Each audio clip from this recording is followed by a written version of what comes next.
సుబ్రహ్మణ్య భుజంగ స్తోత్రాన్ని ప్రతిరోజు నియమంగా చదువుకునేటటువంటి అలవాటు ఉన్నవాడికి చిట్ట చివర జ్యోతిస్వరూపంతో సుబ్రహ్మణ్యుడు దర్శనమిచ్చి స్కందలోకానికి తీసుకెళ్తాడు అంటారు. అంత శక్తివంతమైనటువంటి సుబ్రహ్మణ్య భుజంగాన్ని తిరుచెందూరు అని సముద్రపుట్టున ద్రవిడ దేశంలో ఉంది క్షేత్రం. ఆ తిరుచెందూరులో కూర్చుని శంకరాచార్యులు వారు రచన చేశారు.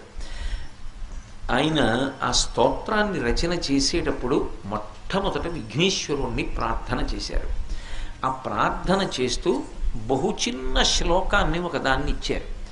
అందులో సదాబాల రూపాపి విఘ్నాద్రిహంత్రి మహాదంతి వక్త్రాపి పంచాస్యమాన్య విధీంద్రాదిముఖ్య విధీంద్రాదిమృగ్యా గణేశాభిధామే విధత్తాం శ్రియం కాపి కళ్యాణమూర్తి.